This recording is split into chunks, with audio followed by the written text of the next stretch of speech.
നമസ്കാരം. നിത്യജ്യോതിഷത്തിലേക്ക് എല്ലാ മാന്യ പ്രേക്ഷകർക്കും സ്വാഗതം. ഇന്ന് 2024 ജൂലൈ മാസം 11-ാം തീയതി 1199-ാം ആണ്ട് മിഥുന മാസം 27-ാം തീയതി വ്യാഴാഴ്ച.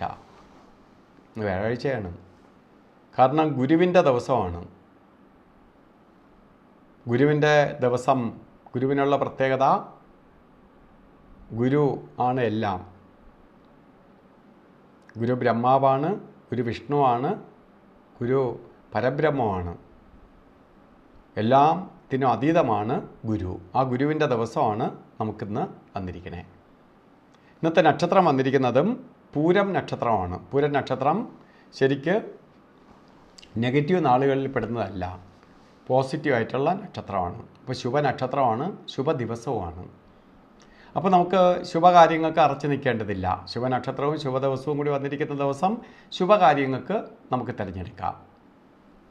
അപ്പോൾ ഇന്ന് ബർത്ത്ഡേ വന്നിട്ടുള്ള പൂരം നക്ഷത്രക്കാർ, മിഥുന മാസത്തിലെ പൂരം നക്ഷത്രം വന്നിരിക്കുന്ന അവർ, ഒരു വർഷത്തെ ഫലത്തെ നിങ്ങൾ ചിന്തിക്കുമ്പോൾ നിങ്ങൾക്ക് ഭാഗ്യദായകമായ ഒരു വർഷമായിരിക്കും പ്രദാനം ചെയ്തു തരിക. ഒരു വർഷം ഭാഗ്യദായകമായി തീരും. ഭാഗ്യവർദ്ധനവിനിടവരും, പുരോഗതിക്കിടവരും, ഉയർച്ചയ്ക്കിടവരും, വളരെ നേട്ടഭാവത്തെ കൊടുക്കുന്ന ഒരു വർഷം തന്നെയാണ്. പുരോഗതിയോടുകൂടി, ഉയർച്ചയോടുകൂടി, ഉന്നതിയോടുകൂടി തന്നെ പോകുന്ന ഒരു വർഷത്തെ നമുക്ക് പ്രദാനം ചെയ്ത് തരും. അപ്പോൾ സാമ്പത്തിക നേട്ടം ഉണ്ടാവും. ജോലിയില്ലാത്തവർക്ക് ജോലി, ജോലിയിരിക്കുന്നവർക്ക് ജോലിക്കയറ്റം, അല്ലെങ്കിൽ തന്നെ എന്തെങ്കിലും പുതിയ സംരംഭങ്ങൾ തുടങ്ങാൻ ആഗ്രഹിക്കുന്നവർക്ക് അനുകൂലപ്രദമായ കാലഘട്ടം തന്നെയാണ്. അപ്പം നിങ്ങൾ ഒരു കാരണവശാലും മാറി നിൽക്കരുത്. ഒരു കാര്യത്തിലും എല്ലാ കാര്യങ്ങൾക്കും ഇറങ്ങിക്കൊള്ളുക. വിജയത്തെ തരുമെന്ന് നമുക്ക് ബർത്ത്ഡേയിലൂടെ കാണിച്ചു തന്നിരിക്കുകയാണ്. അപ്പോൾ നമ്മൾ ഓരോ കാര്യങ്ങളും അത്രയ്ക്ക് വിനിയോഗിച്ചുകൊള്ളുക. പ്രധാനമായിട്ട് നമുക്ക് ചെയ്യേണ്ടത് എന്താണ്? വ്യാഴത്തിൻ്റെ ദിവസം വരികയും വ്യാഴത്തിൻ്റെ അനുഗ്രഹം ലഭിക്കാനായി വ്യാഴപ്രീതി വരുത്തണം. വിഷ്ണു ആണ് വ്യാഴത്തിൻ്റെ ദേവതം. വിഷ്ണു ക്ഷേത്രത്തിൽ വ്യാഴാഴ്ച പാൽപ്പായസം, തുളസിമാല, അർച്ചന ഇവ നടത്തണം. വിഷ്ണുവിനെ ഭജിക്കണം. അതുപോലെ ഇന്ന് നല്ല ദിവസമാണ്. ഓരോ കാര്യത്തിന് ഇറങ്ങുമ്പോഴും നമുക്ക് രാവുകാലം നോക്കി പോകണം.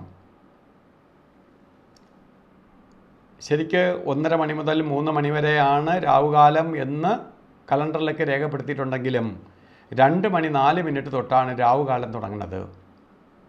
3 മണി 38 മിനിറ്റ് വരെ രാവുകാല സമയമുണ്ട് താനും. അപ്പോൾ ഈ സമയം ഒരു യാത്രയ്ക്കോ അതുപോലെയുള്ള കാര്യങ്ങൾക്ക് ഉപയോഗിക്കരുത്. അതുപോലെ ഇന്നത്തെ ദിവസവും അഭിജിത്ത് മുഹൂർത്തം വരുന്നത് 12 മണി 4 മിനിറ്റ് തൊട്ട് 12 മണി 52 മിനിറ്റ് വരെ അഭിജിത്ത് മുഹൂർത്തത്തിൻ്റെ സമയമാണ്. വളരെ ഐശ്വര്യപ്രദമായ സമയം. അതുപോലെ യമകണ്ഠനെയും ഗുളികനെയും എല്ലാ ദിവസവും പോലെ ഇന്ന് നമുക്ക് അവോയ്ഡ് ചെയ്യണം. അവർ രണ്ടുപേരെയും വെറുതെ അങ്ങ് വിടണം. അവരുടെ കാര്യത്തിലൊന്നും ഇടപെടരുത്. അതിൽ ഗുളികകാല സമയം പറഞ്ഞത് 9:22 തൊട്ട് 10:56 വരെയും, യമകണ്ഠകാല സമയം വരുന്നത് 6:14 തൊട്ട് 7:48 വരെയും. ഈ സമയം ഒരു ശുഭകാര്യങ്ങൾക്കും എടുക്കരുത്. അപ്പോൾ ഇന്ന് ഓരോ കാര്യത്തിന് പോകുമ്പോൾ വസ്ത്രധാരണത്തിന് പ്രാധാന്യം കൊടുക്കണം. മഞ്ഞ വസ്ത്രം ധരിക്കുന്നത്, അല്ലെങ്കിൽ വസ്ത്രത്തിൽ മഞ്ഞ കളറിലുള്ള ഭാഗവും കൂടി ഉൾപ്പെടുത്തുന്നത് നന്നായിരിക്കും. ഇല്ലെങ്കിൽ ഒരു മഞ്ഞ കളറിലുള്ള ഒരു കർച്ചീപ്പെങ്കിലും കയ്യിൽ കരുതുക. പൊട്ട് ഒക്കെ ഇടുന്നവരാണെങ്കിൽ ചന്ദനം പൊട്ടായിട്ട് ഇടുന്നത് ഭാഗ്യദായകമായി തീരും. അപ്പോൾ എല്ലാവർക്കും ഒരു നല്ല ദിവസം ആശംസിച്ചുകൊണ്ട് നിർത്തുന്നു. നന്ദി, നമസ്കാരം.